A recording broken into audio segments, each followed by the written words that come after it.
જય સ્વામિનારાયણ. પવિત્ર શ્રાવણ માસ એટલે પર્વનો માસ, વ્રત તપનો માસ. એમાં પણ ખાસ કરીને શ્રાવણ સુધી પૂર્ણિમા એટલે સમગ્ર સંસારની અંદર પરસ્પર ભાઈ અને બહેનની લાગણી પ્રવર્તિત કરતો દિવસ એટલે શ્રાવણ સુધી પૂર્ણિમાનો દિવસ, જેને આપણે રક્ષાબંધન તરીકે ઓળખીએ છીએ. શ્રીમદ ભાગવતની અંદર ડોક્યું કરીએ તો ક્યારથી રક્ષાબંધન એ પર્વને મનાવવામાં આવે છે એ કથા વ્યાસ ભગવાને લખેલી છે. બલિ મહારાજાના આંગણે જ્યારે ભગવાન નારાયણ એ બલિને ભક્તિને વશ થઈ અને કાયમના માટે ત્યાં નિવાસ કરીને રહ્યા, અને એ અરસામાં લક્ષ્મીજીને જ્યારે નારદજી દ્વારા સમાચાર મળ્યા કે પરમાત્મા કાયમના માટે બલિના દ્વારે બંધાયેલા છે, અને લક્ષ્મીજી સામાન્ય સ્ત્રીનું રૂપ લઈ બલિ મહારાજાના દ્વારે આવ્યા, અને બલિ મહારાજાને શ્રાવણ સુધી પૂર્ણિમાના દિવસે રાખડી બાંધીને જ્યારે બલિએ માગવાનું કહ્યું, ત્યારે કહ્યું કે તમારા દ્વારે રહેલા જે ચોકીદાર એને તમે છૂટા કરી દો. ત્યારે ખ્યાલ આવ્યો કે આ સ્વયં લક્ષ્મીજી છે, અને લક્ષ્મીજીએ બલિ મહારાજાને રાખડી બાંધી એટલે ભાઈ બહેનનો પરસ્પરનો સંબંધ એને ધર્મની બહેન કરેલા સામાન્ય સ્ત્રીનું રૂપ હતું. ખબર નહોતી કે આ લક્ષ્મીજી છે. તો આજે પણ એ પરંપરાગત આપણે રક્ષાબંધન તહેવારને ઉજવીએ છીએ. રક્ષા એટલે કે અન્યના વ્યક્તિ એના જીવનને સલામતી રાખવા માટે બાંધવામાં આવતું સૂત્ર કહેતા ધાગો, જેને આપણે રક્ષાસૂત્ર કહીએ છીએ, અને આજની ભાષામાં રાખડી. કુંતાજીએ પણ રણસંગ્રામની અંદર જ્યારે અભિમન્યુ ગયા ત્યારે કુંતાજીએ પણ અભિમન્યુને રક્ષાસૂત્ર બાંધ્યું હતું. અને હવે તો આજના આધુનિક યુગની અંદર નાના બહેનો તો ખબર નહીં, પણ વડીલ માતાઓ એ કુંતા અભિમન્યુને બાંધે અમર રાખડી એ સરસ મજાનું ભજન ગાતા હતા, કે જેમાં આખો એ ઇતિહાસ એની અંદર લખાયેલો, વર્ણન કરેલો હોય. તો પવિત્રમાં પવિત્ર દિવસ જેને માનવામાં આવે, ભાઈ અને બહેન એના નિકટતાનો દિવસ એટલે આ રક્ષાબંધન. રક્ષાબંધન પર્વ એ જ વ્યક્તિ સમજી શકે, એમાં ખાસ કરીને કે આ સંસારની અંદર જે બહેનને ભાઈ નથી. આજે તો ભણેલ ગણેલ વ્યક્તિઓ અને સુધરેલો જમાનો છે, એટલે દીકરા દીકરીમાં કોઈ ભેદભાવ નથી, એટલું સારું છે. પણ એક સમય એવો હતો કે જે બેનને ભાઈ ન હોય તો એની માતાને સસરા પક્ષની અંદર જે તે મેણા મારવામાં આવતા હોય, અને આખી જિંદગી એ મેણા સહન કરી અને એનો જીવનનો અંત લાવી દે. જેને જીવનમાં ભાઈ નથી એ બેનને જ્યારે સાસરે વળાવવામાં આવે, એ સસરા પક્ષે જાય ત્યારે અવનવા એને મેણાટોણા મારી અને દુઃખ આપવામાં આવતું હોય છે. આજે તો બહુ એવું કાંઈ રહ્યું નથી, પણ એક સમય હતો ખરો, અને એક સમય એવો પણ હતો કે જ્યારે ભાઈ નહીં હોવાથી મેણા મારવામાં આવે, અને સહન નહીં થવાથી કેટલી આપણી હિન્દુ સંસ્કૃતિની દીકરીઓ જેણે પોતાના જીવનને આ લોકમાંથી કાયમના માટે વિદાય કરી દીધું હતું. તો આ દિવસે ખાસ જેને ભાઈ ન હોય એ બેનને અતિ દુઃખ થતું હોય. એક સમય એવો આવશે કે આજે જ્યાં સમજણ છે ત્યાં દીકરા દીકરીનો ભેદભાવ નથી, પણ ભ્રૂણ હત્યાથી ભયંકર પાપ. તમારા આંગણે એક દીકરી હોય અને પરમાત્માની ઈચ્છાથી બીજી દીકરીનો જન્મ થશે એવું ડૉક્ટર દ્વારા જાણ થાય એટલે સારા સારા પરિવારની અંદર દીકરીઓની કતલ કરવામાં આવે છે. જે પાપમાંથી જીવાત્મા ક્યારેય મુક્ત થઈ શકે એમ જ નથી. પછી અમારી પાસે પ્રાયશ્ચિત્ત લેવા માટે આવતા હોય, પણ યાદ રાખો કે જાણી જોઈને કરેલું કર્મ એ તમને કોઈ પ્રાયશ્ચિત્ત એમાંથી તમને છૂટા નથી કરી શકતું. એક સમય હતો કે દીકરી ભાઈ ગોતવા, બેન છે એ રક્ષાબંધનના દિવસે રાખડી લઈને ભાઈને ગોતવા માટે નીકળે કે કોઈ મારો ધર્મનો ભાઈ થાય અને હું એને રાખડી બાંધું, સગો ભાઈ ન હોય એટલે. ભવિષ્યની અંદર એક સમય એવો હશે કે રક્ષાબંધનના દિવસે ભાઈ એ રાખડી લઈ અને બહેનને ગોતવા માટે નીકળશે. ખબર નથી પડતી કે આ સંસારની અંદર દીકરીએ શું ગુનો કર્યો છે કે આજનો સમાજ એને સ્વીકારવા તૈયાર નથી, અને કઠણાઈ ત્યાં છે. એક સમયની દીકરી એ પરિણા પછી સ્ત્રી બની જાય અને એ જ સ્ત્રી જેનું બાળકી રૂપે એના માતા પિતાએ જતન કરી, પોષણ કરી અને મોટી કરી હોય, અને એ દીકરી સ્ત્રી બનતા જ પોતાની દીકરીની કતલ કરી નાખે છે. નથી સમજાતું કે તમારી દીકરીને કોઈ થપાટ મારે વગર વાંકે તો તમે ઉશ્કેરાઈ જાઓ છો, ઝઘડો કરો છો, અને એનાએ જ તમે તમારી કુખમાં જ્યારે બીજી દીકરી પોષાય ત્યારે તમે જ તીક્ષ્ણ મશીનો દ્વારા એ દીકરીને મનુષ્યનો જન્મ પણ મળવા નથી દેતા. ભયંકરમાં ભયંકર આ પાપ છે. અને લઈ પણ શું જવાની તમારા આંગણેથી. ઘણાય સંસારીને એવો અનુભવ હશે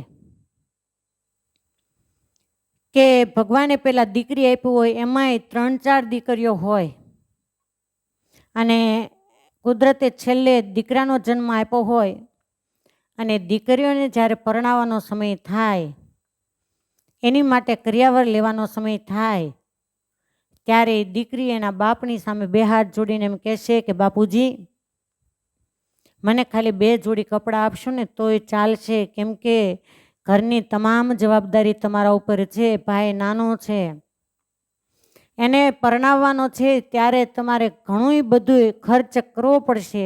મને કાંઈ નહીં આપો તો ચાલશે, પણ તમે ભાઈના માટે જીવનની અંદર, ભાઈના જીવનની અંદર ધ્યાન આપો.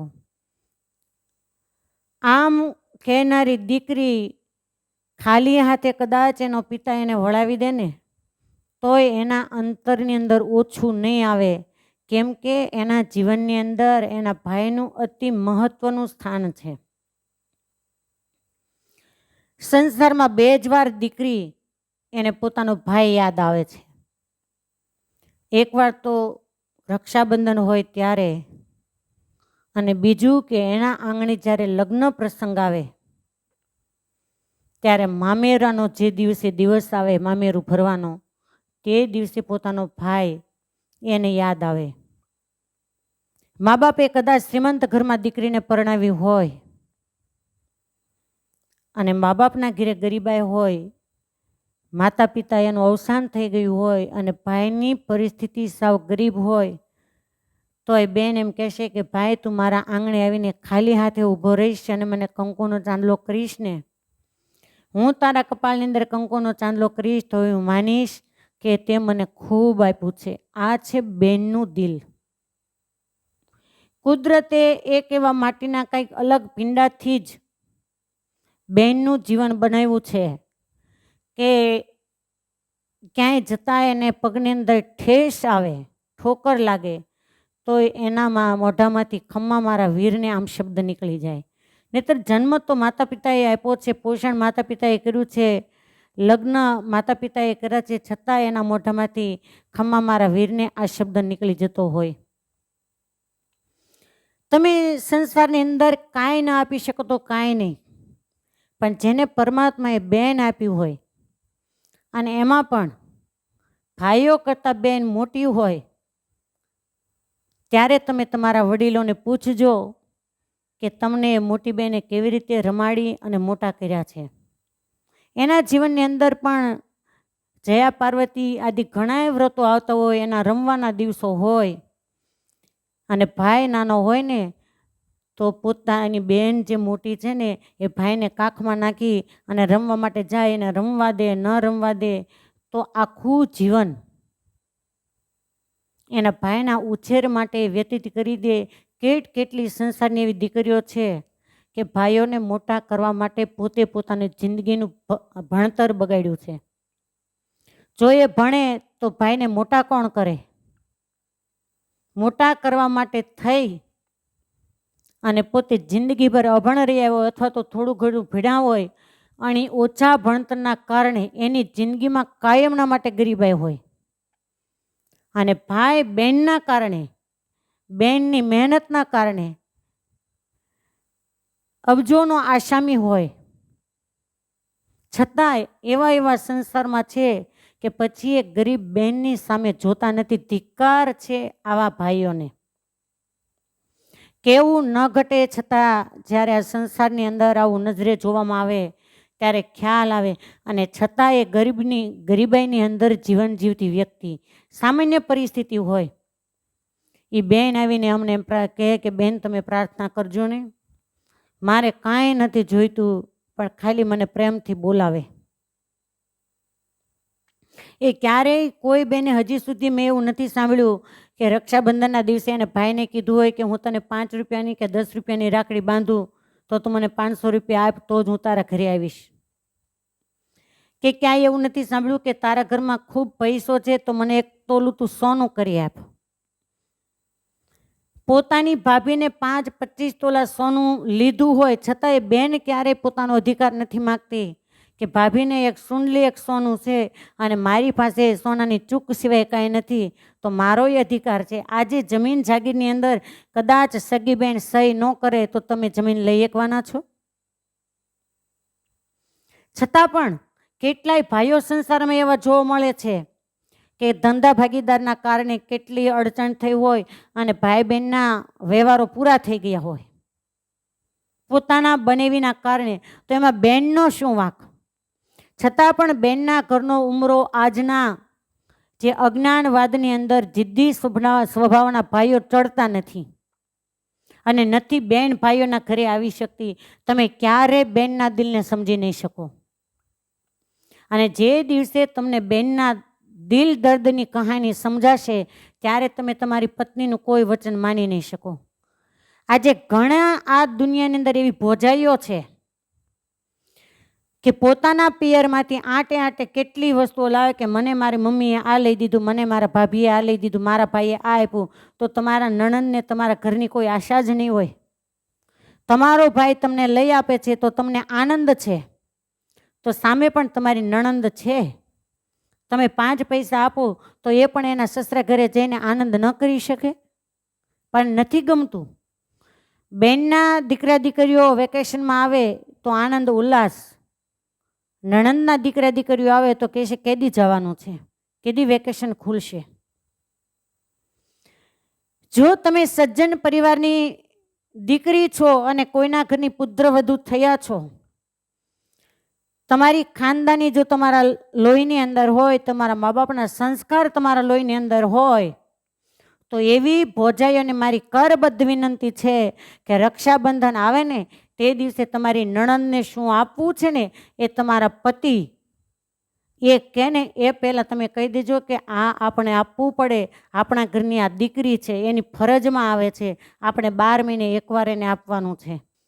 ઘણા વ્યવહારો સંસારની અંદર એવા છે કે પત્નીને પૂછ્યા વગર દીકરીનો ભાઈ એ સોની નોટ પણ નથી આપી શકતો, અને કદાચ એની પત્નીને પૂછ્યા વગર ઘણી બેન દીકરીઓને એના ભાઈએ જો પૈસા કે કાંઈ પણ વસ્તુ પદાર્થ આપ્યો હોય તો એનો ઝઘડો એટલા અંશ સુધી વધી જાય કે એની નણંદ પગે લાગી જાય કે ભાભી હું તમને આ વસ્તુ પાછી આપી દઈશ પણ મારે નથી જોઈતી, મારા કારણે તમારે પતિ પત્નીની અંદર ઝઘડો થાય એ મને પસંદ નથી. આવા દાખલાઓ બને છે, હકીકતમાં બનેલા છે અને એ તમને કહીએ છીએ.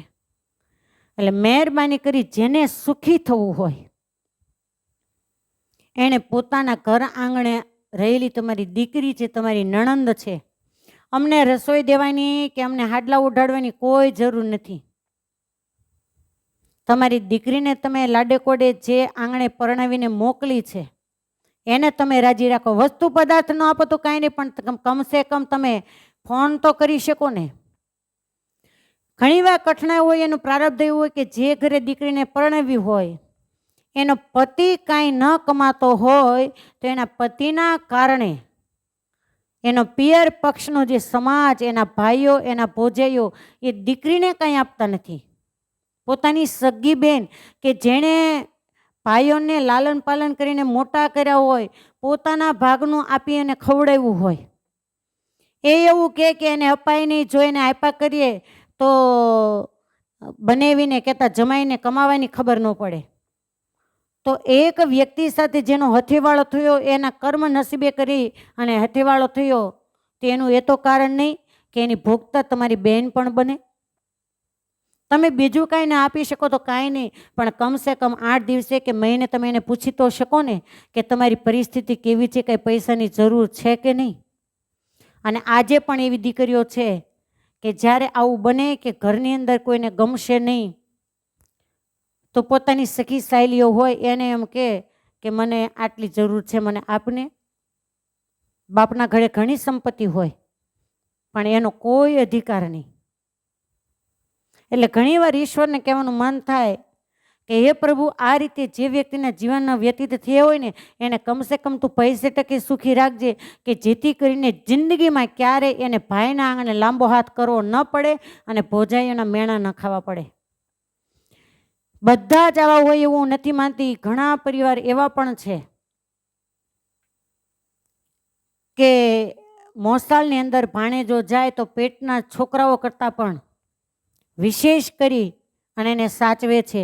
અને આજે એવા મોસાળિયા જે વ્યક્તિઓને મળ્યા હોય તો 100 બ્રાહ્મણને એક ભાણેજ એ પુણ્ય કરી અને પરમાત્મા એને ખૂબ સુખી કરે છે. એવા ઘણા પરિવારો છે કે જેણે પોતાના ભાણેજોનું લાલન પાલન કર્યું હોય, પોતાની દીકરી એને મા બાપની અણસાર આવવા ન દીધી હોય અને ભાઈ ભોજાઈઓએ એને સાચવ્યા હોય તો એને એ બેન દીકરીના આશીર્વાદથી ઈશ્વર ખૂબ સંપત્તિ આપે છે ને સફળતા આપે છે.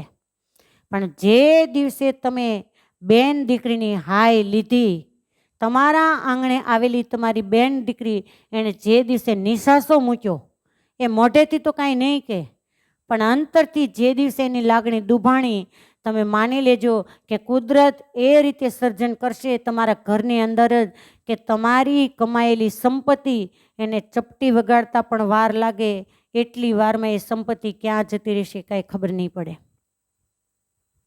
બની શકે તો એને પ્રેમથી બોલાવો, આપી શકો તો એને પ્રેમથી આવકાર આપો, ન આપી શકો તો ક્યારે એને તિરસ્કાર તો ન જ કરો. કમસે કમ તમે પારકા ઘરેથી આવ્યા છો પણ જે ઘરના માલકીન તમે બની ગયા છો એનાથી પૂર્વે એ ઘરની માલકીન તમારી નણંદ હતી. તો ભાઈ બહેનના પ્રેમની અંદર દિવાલ રૂપ તો તમે ન જ બનો.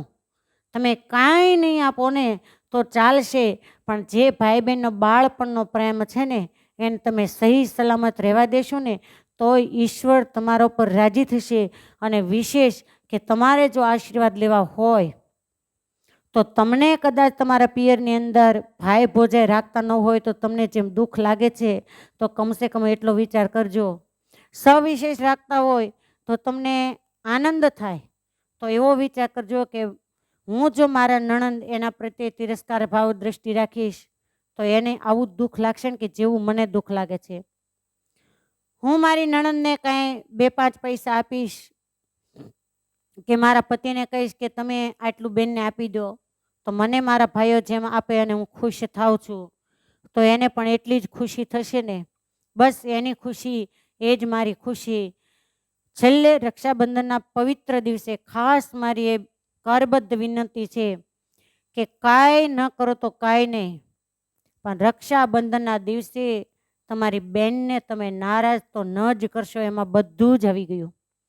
એને જિંદગીમાં ક્યારે તમે આંતરડી ન કકળાવશો, એને જિંદગીમાં ક્યારે તમે એના પતિના કર્મને આધારે પણ એને કઠોર વચન ન કહેશો કે તારો ધણી આમ છે, તારો ધણી આમ છે.